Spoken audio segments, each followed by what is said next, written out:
사도행전 1장 1절에서 11절까지 성령의 약속이라는 제목으로 하나님의 귀한 말씀을 증거하려고 합니다. 말씀을 듣기 전에 먼저 잠깐 기도하는 시간을 갖도록 하겠습니다. 주의 성령께서 오늘 이 시간에 우리의 예배 가운데 또 우리의 말씀을 듣는 가운데 역사하여 주옵소서. 오순절날 성령의 뜨거운 강림의 역사가 오늘 우리의 이 조그만 다락방과 같은 이 모임 장소에 임하여 주옵시고 전 세계에서 이 말씀을 듣는 모든 무리의 사람들이 성령의 충만함 속에서 살아갈 수 있도록 은총 베풀어 주옵소서. 살아계신 주 예수 그리스도의 이름으로 감사하고 간절히 기도 올려옵나이다. 아멘. 오늘부터 사도행전 강의를 시작하도록 하겠습니다. 이 사도행전은 영어로 액츠라고 이렇게 말합니다. 행전 그리고 행함들 이렇게 말하고 있는 것이죠. 자, 그러면 이 사도행전은 사도들의 그 행함에 대한 그러한 기록을 말하고 있는 것입니다. 그래서 우리가 이 사도들의 행전을 사도행전이라고 말하기도 하면서 그리고 또한 성령의 행전이다라고 그렇게 우리가 말씀을 하고 있는 것입니다. 누가 기록했느냐? 누가가 기록했습니다. 누가는 의사 출신이며 유대인이 아닙니다. 이방 사람입니다.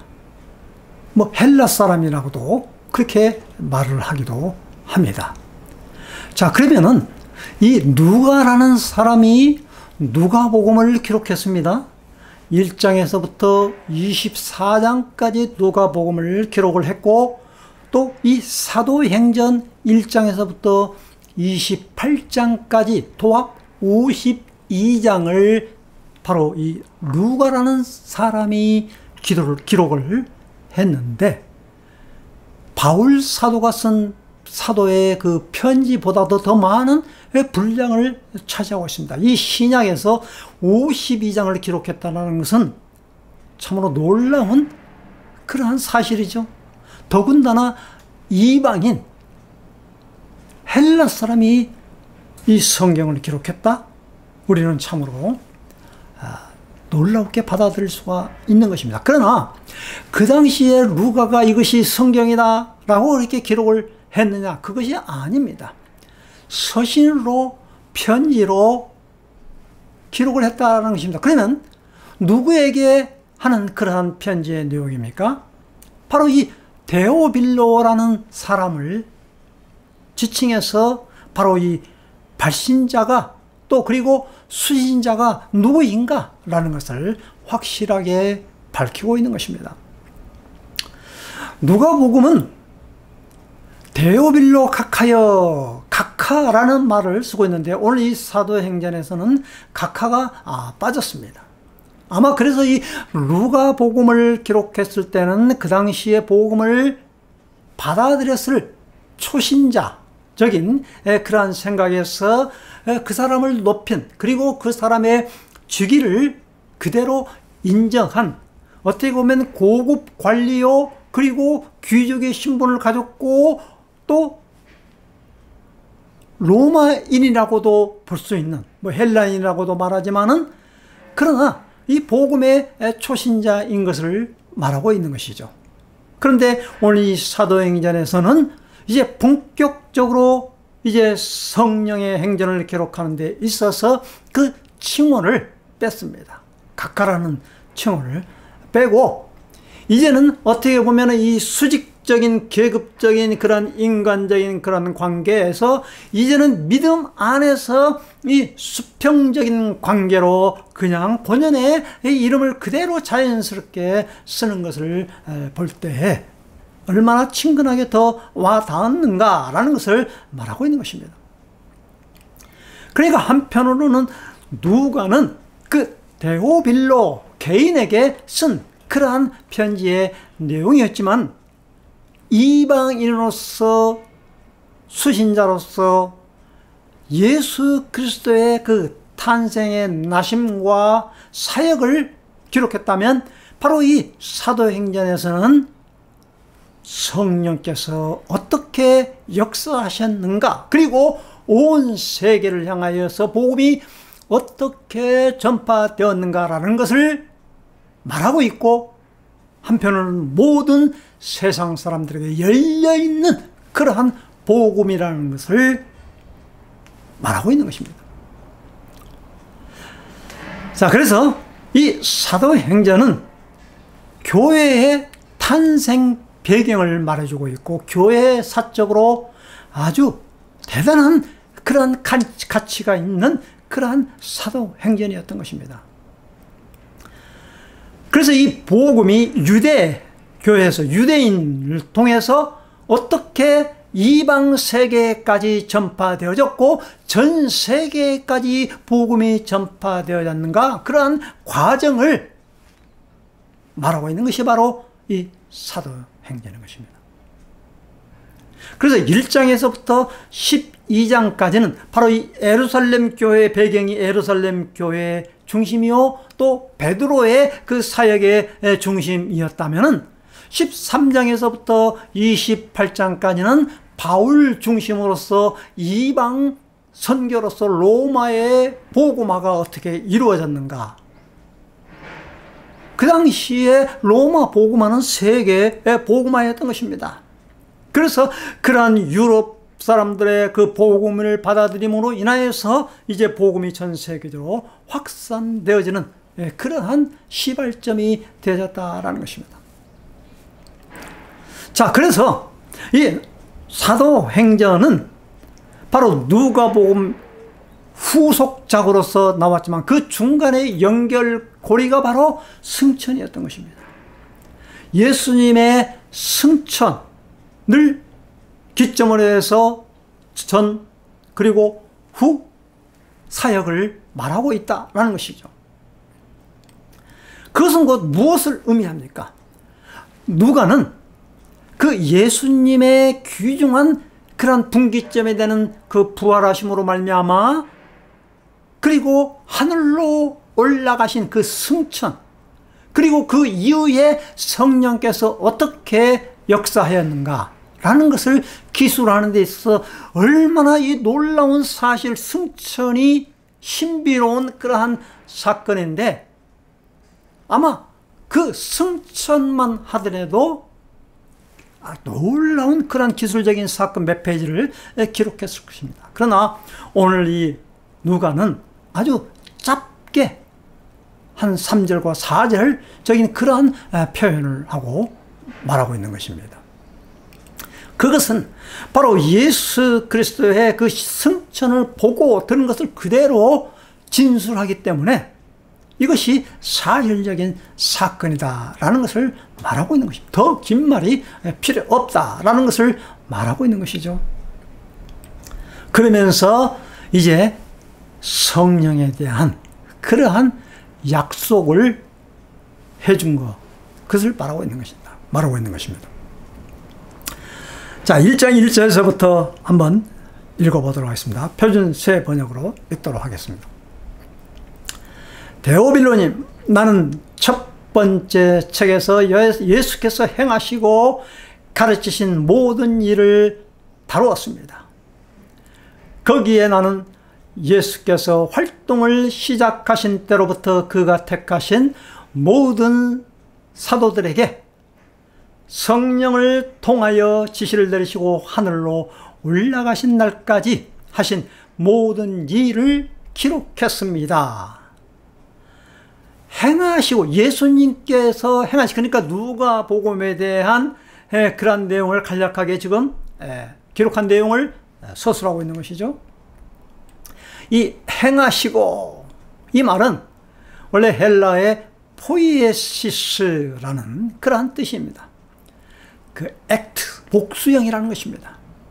그러니까 이 예수님의 그 사역을 행하시고라는 이 말은 어떻게 보면 단 일회적인 그러한 사건이 아니라 복수형으로서 지속적으로 우리의 삶은 한번 행하고 끝나는 것이 아니라 계속해서 이루어지는, 그리고 그 예수님의 사역이 행하시고 가르치는 그 모든 일을 다루었다라고 이렇게 말하고 있는 것입니다. 행하시고 가르치다. 이 말은 무슨 의미입니까? 가르치고가 먼저 아니라 바로 예수님께서는 그 자신이 몸소 행하셨다라는 것입니다. 이것은 삶으로 행하고 가르치셨다라는 것입니다. 삶이 먼저라는 것입니다.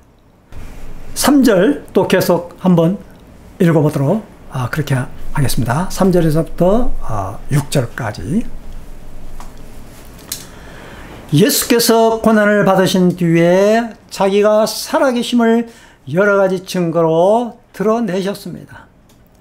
그는 40일 동안 그들에게 여러 차례 나타나시고 하나님 나라에 관한 일들을 말씀하셨습니다. 예수께서 사도들과 함께 잡수실 때에 그들에게 이렇게 분부하셨습니다. 너희는 예루살렘을 떠나지 말고 내게서 들은 아버지의 약속을 기다리라. 요한은 물로 세례를 주었으나 너희는 여러 달이 되지 않아서 성령으로 세례를 받을 것이다. 사도들이 한자리에 모였을 때 예수께 여쭈었다. 주님, 주님께서 이스라엘에게 나라를 되찾아 주실 때가 바로 지금입니까? 아버지의 약속을 기다리라. 이 말이 지금 예수님께서 얼마나 지금 중요한 메시지를 전하고 있는가라고 말하고 있는 것이죠.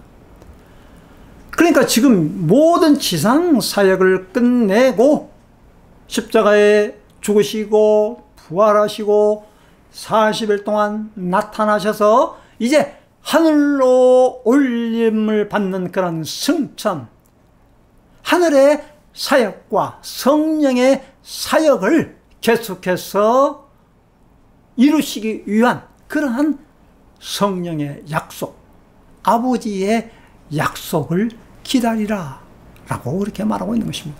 예수님께서 이제 승천하시면서 올라가실 때 마지막 부탁의 말씀인 것입니다. 아버지의 그 약속을 기다리라. 성령의 약속을 기다리라. 그 말을 하고 올라가셨다라는 것입니다. 이스라엘의 결혼식을 2번 한다고 그러죠. 정원식. 그것은 법적인 효력이 임하는 그러한 날입니다. 신부의 집에서. 그러나 합방을 하지 않습니다. 2번째 결혼은 이제 신랑이 집에 돌아가서 그 아버지의 약속, 이제 신부를 데리고 와도 좋다. 한 1년 정도 때가 되면은, 그리고 신랑이 그 처소를 다 준비하고 아버지의 명령이 떨어지면 이제 신부의 집에 들어가서 신부를 데리고 오는 그것이 신랑 집에서 이루어지는 이제 마지막 혼인 잔치가 이루어지는 것을 말하고 있는 것입니다. 그와 같이 그 약속을 기다리라. 그렇게 말씀을 하고 있는 것이죠.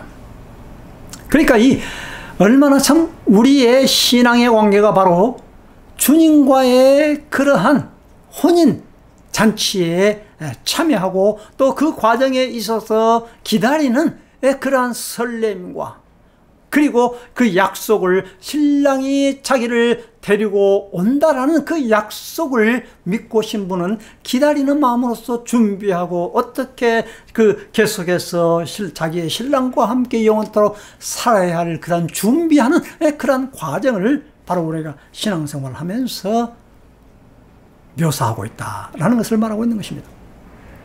자, 그런데 여기에서 사도들이 질문을 합니다. 요한은 물로 세례를 줬는데 너희는 여러 날이 되지 않아서 성령으로 세례를 받는다, 이렇게 말하고 있지 않습니까? 하늘의 놀라운 비밀을 말하고 있는데 여기에서 제자들, 사도들은 여쭈었습니다. 뭐라고 여쭈었습니까? 주님께서 이스라엘에게 나라를 되찾아 주실 때가 바로 지금입니까? 회복의 단어를 쓰고 있다는 겁니다. 회복하는 그러한 시기가 바로 지금 그러면 이때라는 말입니까? 그렇게 제자들은 정치적인 용어, 행정적인 용어로서 그 회복, 이스라엘 나라를 되찾는 그러한 관점으로 예수님께 물었다라는 것입니다. 그래서 이 자기 나라의 그 빼앗긴 토지, 그리고 이스라엘 나라를 그 회복하는 다윗 왕조의, 솔로몬 왕조의 그 화려했던 그 왕국을 꿈꾸는 그러한 나라를 회복하는 그러한 의미로서 질문을 던졌던 것입니다.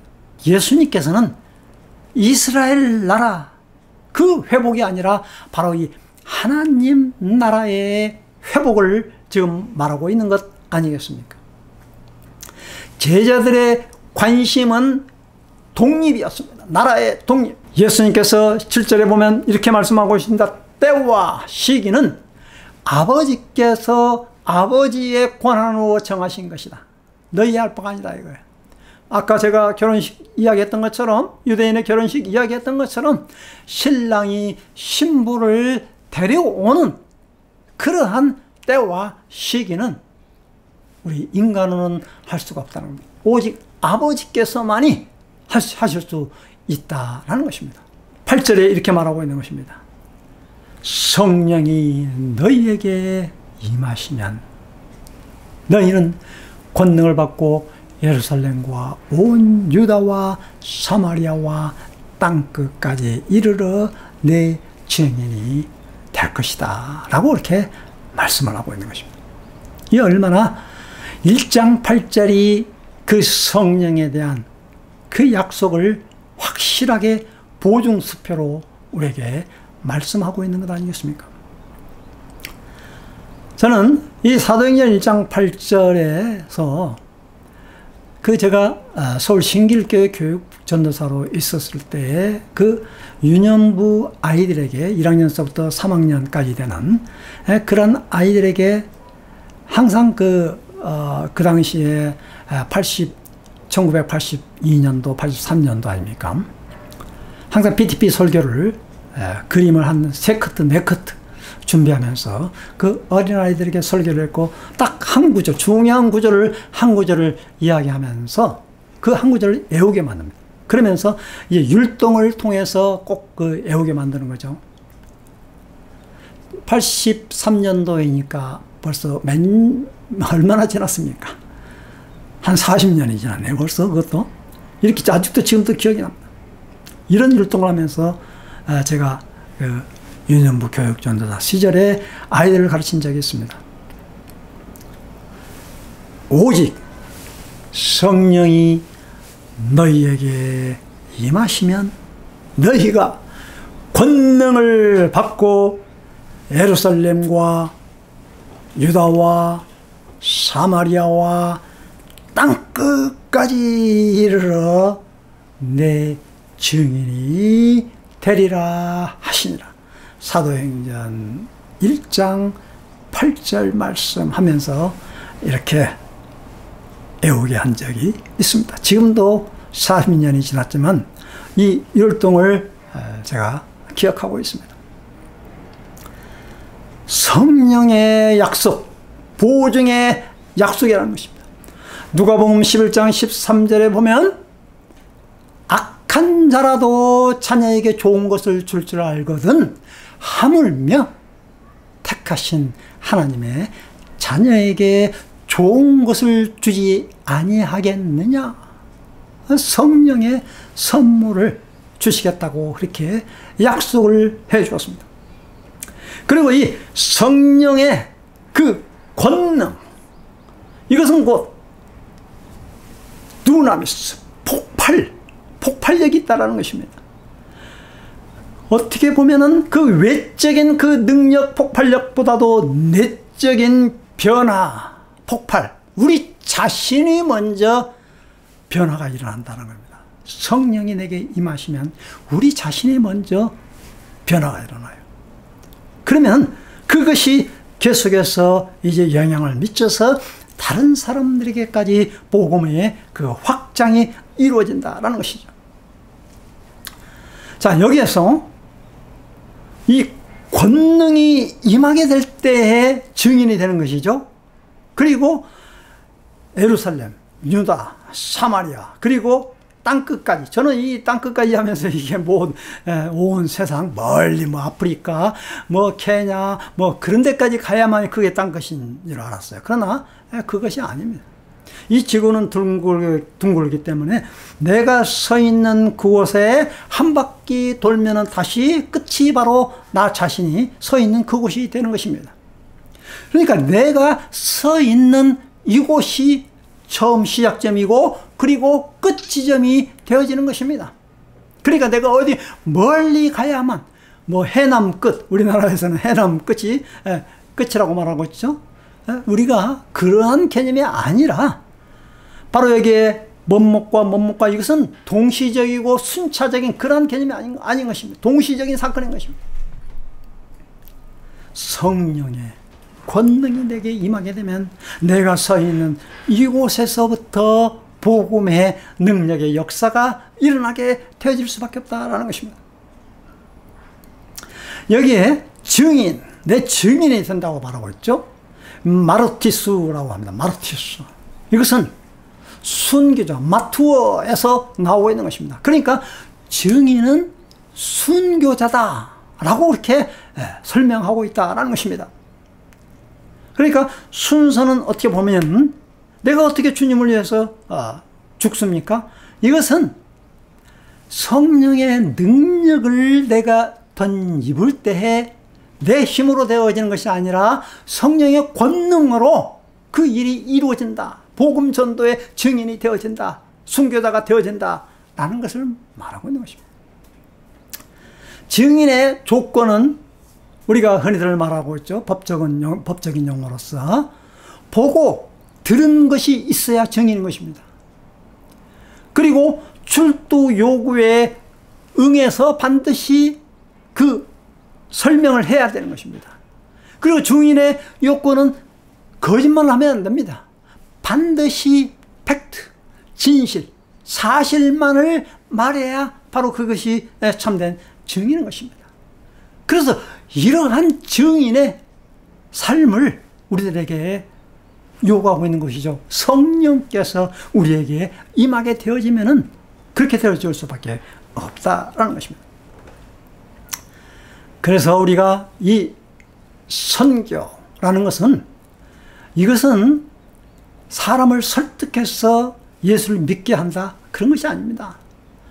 삶을 요구한다. 삶이 우리의 선교라는 것입니다.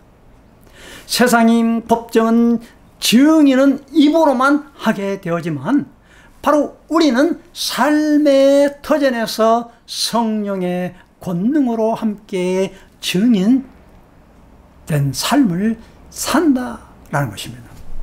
이것이 다르다라는 이야기죠. 9절에서부터 이제 11절까지는 이 말씀을 다 마치고 나서 이제 하늘에 올라가십니다. 구름에 쌓여서 보지 않게 됩니다. 예수께서 떠나가면서 그들이 하늘을 쳐다보고 있는데 갑자기 흰옷을 입은 두 사람이 그들 곁에 서서 갈릴리 사람들아 어찌하여 하늘을 쳐다보며 서 있느냐. 왜 하필 제자들 보고 갈릴리 사람이라 그럽니다. 어떻게 보면 갈릴리 이건 참 그 촌놈 뜻이라는 겁니다. 야 갈릴리 촌놈들아, 천사들까지도 바로 이 제자들을 향하여서 이 갈릴리 촌놈들아 라고 이렇게 비웃으면서 이야기를 하고 있는 것이죠. 왜 빈 하늘을 쳐다보느냐라는 겁니다. 너희를 떠나서 하늘로 올라가신 이 예수 그리스도는 하늘로 올라가신 것을 너희가 본 그대로 다시 오신다라고 이렇게 말하고 있는 것이죠. 이 갈릴리 촌놈들아, 이스라엘 눈에 보이는 그러한 그 회복의 꿈만을 꾸지 말고 하늘나라의 하나님 나라의 그 꿈을 꾸면서 성령을 충만히 덧입고 성령의 사역 속으로 증인된 삶으로 들어가야 되지 않겠느냐라고 이렇게 천사들도 그렇게 말하고 있는 것입니다. 성령의 지배 아래 있으면 우리의 성품이 먼저 바뀌게 되어집니다. 왜 그렇습니까? 그것은 성령의 사람이기 때문입니다. 성령께서 우리 안에 계시면 그냥 뜨거워져 가지고 방언을 한다, 그리고 능력과 기적을 베푸는 그러한 것보다도 먼저 우리 자신의 성품이 변화되어 줄 수밖에 없다라는 것입니다. 그것이 바로 성령의 사람이요 성령의 권능을 뒤엎는 사람이다라는 것입니다. 우리가 찬양을 할 때, 오늘 또 예배 드리기 전에 한 20-30분 동안 뜨겁게 찬양을 드렸습니다. 그 불같은 성령을 임할 때 그 무대에서 그냥 이렇게 뛰어다니면서 열정적으로 부르는 것도 좋습니다. 그 불같은 성령, 그리고 열심히 방언을 하면서도 이렇게 좋습니다. 그러나 그 제단 위에서 무대에서 그렇게 그냥 열정적으로 하는 것보다도 우리의 삶은 그만큼 열정이 담아져 있습니까? 우리의 삶 속에서 그 성령의 뜨거움이 우리의 마음 가운데 계속해서 지속적으로 그게 내 이웃에게까지 전파되느냐 이 말인 것입니다. 증인되는 삶의 현장은 멀리 있는 것이 아닙니다. 증인되는 삶의 현장 선교지는 바로 가장 가까이 있는 나 자신으로부터, 내 가정으로부터 그것이 이루어진다라는 것을 말하고 있는 것입니다. 이 증인된 삶은 전인적인, 포괄적인 그러한 삶이 이루어진다라는 것을 말하고 있는 것입니다. 우리는 지금 내가 살고 있는, 내가 지금 서고 있는, 내가 지금 앉아있는 그곳이 나의 선교지이다라는 것입니다. 요한복음 14장 26절에는 보혜사 성령이 너희에게 임하신 보혜사 성령이라고 말하고 있습니다. 파라클레토스, 함께 위로자. 그리고 이것을 제대로 또 잘 번역하면 카운슬러라고 이렇게 말하고 있습니다. 보혜사 성령은 우리의 상담자가 되어주십니다. 보혜사 성령께서는 우리에게 위로자가 되어주십니다. 그 성령께서 우리 안에 계시게 되어지면은 우리 자신이 또한 다른 사람들에게, 내 이웃들에게 상담자가 되어지고 또 위로자가 되어지는 것입니다.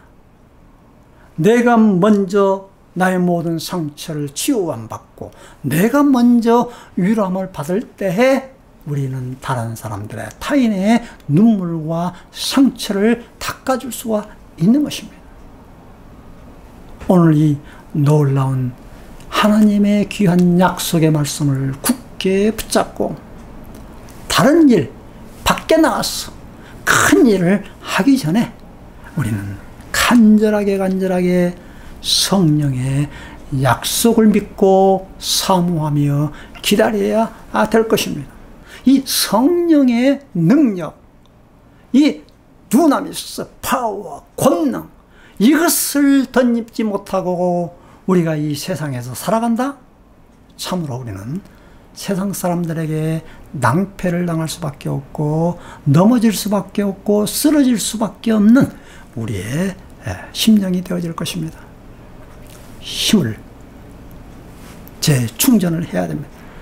이제 다음 이제 오늘이 오메르 카운트 41일째입니다. 오순절 성령의 강림의 역사가 초대교회의 탄생의 배경이 되어졌던 것처럼 성령의 역사가 아니고서는 교회를 설명할 수가 없고 성령의 권능이 아니면은 오늘 우리가 이 자리에 설 수도 없고 예수 그리스도의 복음을 접할 수 있는 사람이 아닙니다. 사모하십시다. 간절히 우리의 마음 가운데 우리의 가정에 우리의 직장에 성령이 뜨겁게 임하게 하도록 우리는 기도해야 될 것입니다.